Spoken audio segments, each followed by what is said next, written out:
Among the reasons cited for the limited access to climate finance in Africa includes, number one, the global climate finance architecture, which is complex, resource intensive, and prioritizes, this is very important, it prioritizes mitigation, which receives about 90% of the available climate finance.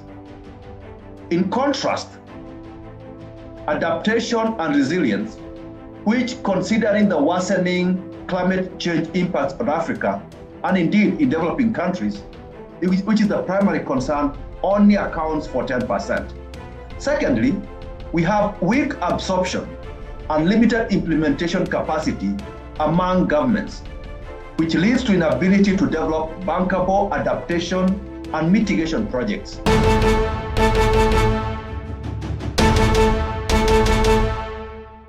Given also a very important factor here when we're talking about adaptation, that there's no global goal for adaptation, there's no definition for that. I didn't even enter into the bankability of the adaptation projects. But as long as you cannot define something, you cannot measure it. And as long as you cannot measure it, you cannot go through all the journey that you would like to go through.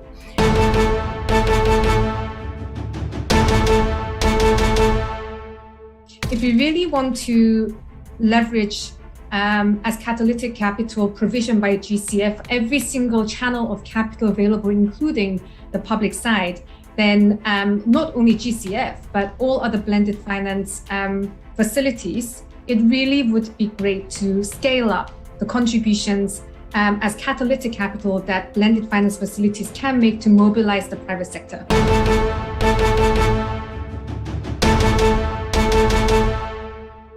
I think the communication and the collaboration is key when you go for regional like approach, because some issues cannot be solved by one country. So we need to have a regional approach when it's come to attract more funding, but also coming with clear component and how we can solve the issues that happen in country B, but also country C and D will be involved in the process as well.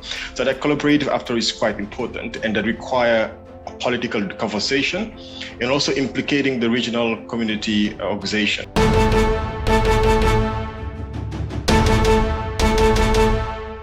When people hear the golden rule, I think they think about, do unto others what you want others to do unto you. But for me, actually, the golden rule means the following, it's he who has the gold makes the rules. And that's why I believe that, having your own financing is very important, because you cannot have your own national strategy without having some kind of baseload of your own financing to drive that.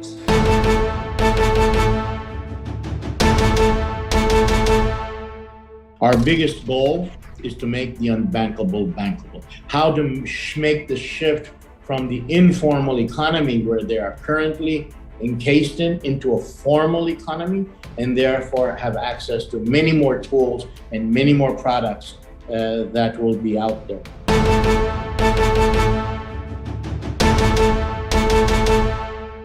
About migration, because when people are not able to find the resources in their own areas, the first adaptation reflex that they have is to leave that area to go in another area to get the same resources. And when they go, along the way, there are conflicts because they could destroy some crops, or even when they go to a place, it could create some conflict with the local communities. So transhumance as a mode of livestock rearing has become, over the years, a source of recurrent and violent conflict.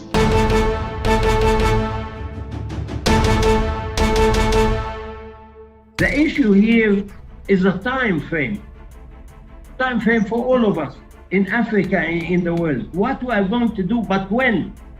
Because the time is running and it's dynamic impact. The risk is dynamic. The risk of yesterday is not the risk of tomorrow or next year or the year after.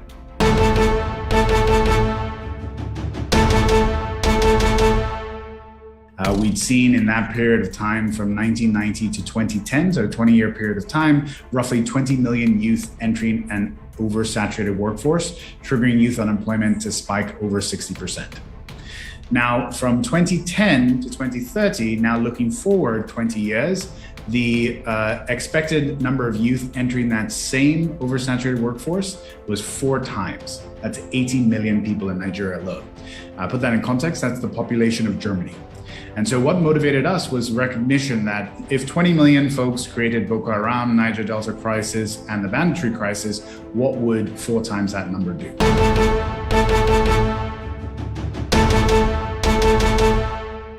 A comprehensive, integrated initiative.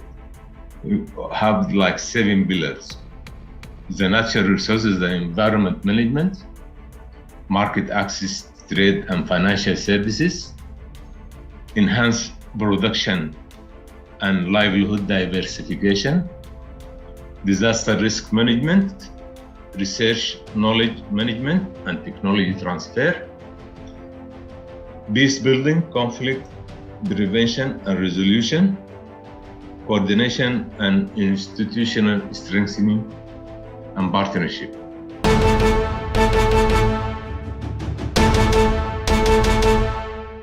Trading under Article 6 requires a lot of government involvement, which is a difference from previous incarnations of the carbon market. So there's an awful lot of process and procedure that needs to happen. And that needs to get set up within a government office. Capacity building, obviously helping for the training, and then knowledge sharing.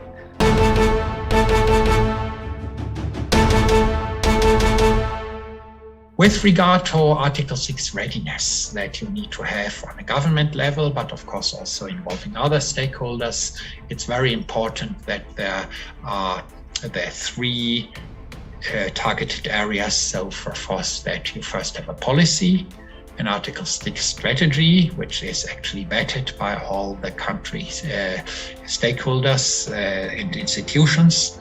You need a designated national authority that is able to authorize the activities and authorize the ITMOs.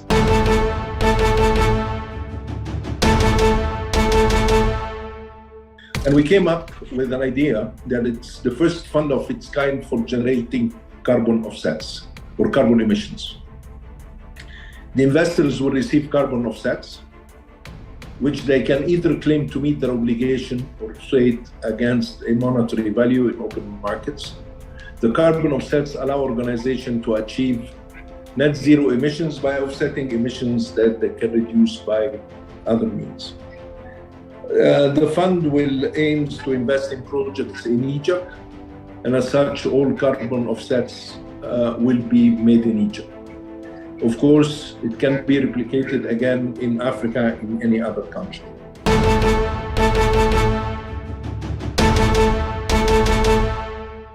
So there is a need for the country to design the relevant rules, allowing the project proponents to be eligible to Article 6. For example, criteria that will allow project to be eligible, non-objection rules, out of unconditional objective, because as I mentioned earlier, it is important that those projects that are going to be, which certified emission reduction are going to be sold at international level, should be out of unconditional objectives of the country, which would contribute to the national objective. So we need to have projects that go beyond the national objectives.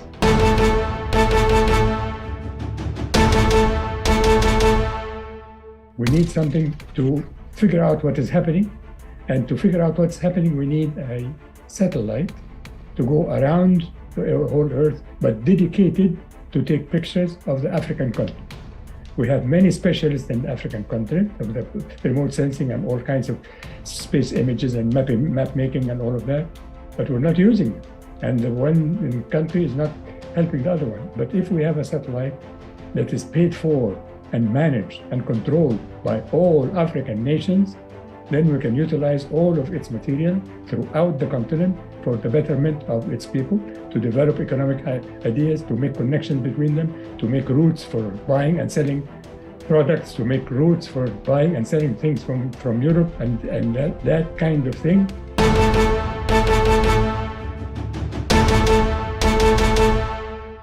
I think that what we have observed with African risk capacity mechanism is that at the beginning, indeed, you realize that most of the government have not streamlined the mechanism, how they're going to respond to a disaster. Sometimes there are policies in terms of disaster risk management, sometimes there are laws, and there are institutions like the services are there, but sometimes it's not well streamlined, and sometimes they don't really plan for that because they consider that if there is anything that people will find a way somehow. And then the mechanism of ARC, what is good for it is that because we do first the analysis of the risk profile of the country by modeling and making people understand the risk they're facing.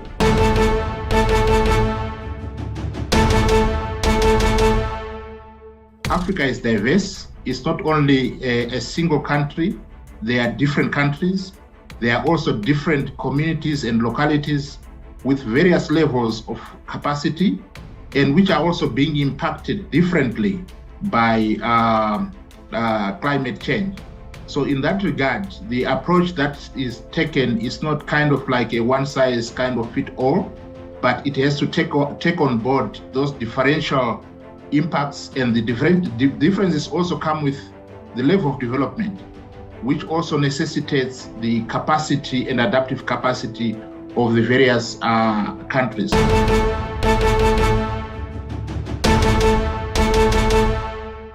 We have to take complementary actions between countries, and this is for us how we can be strong as a continent and face and address this question when it's come to a world and global question. We have some example for climate effects. Yeah, this affects both countries, or like a country sharing borders, and so the action taken in one country can be implemented in another one. So it's a matter of integrating the actions, the plans, the financing, so that it can have more impact and more sustainable effects in the future.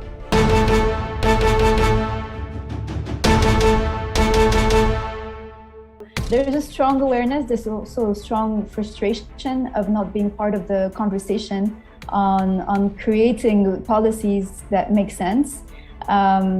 But at the same time, you would find them very eager to contribute. So a lot of people with their small means at their small community levels are creating initiatives that try to take from the best benchmarks around the world, but they're also very contextualized. So they're developing expertise, they're also relying on expertise, and they do things.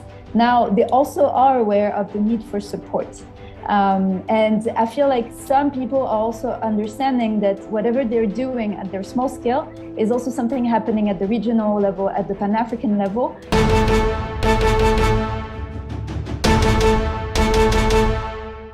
We're feeling anxious, but because we're being so excluded from the conversation, it's difficult because you want to do something. We're trying to do so much with the little that we have, and we're doing something, but it's difficult because we're at the margins of the conversation. We're at the margins of power on a continent where the average age is 19, but the average political leader is over 60.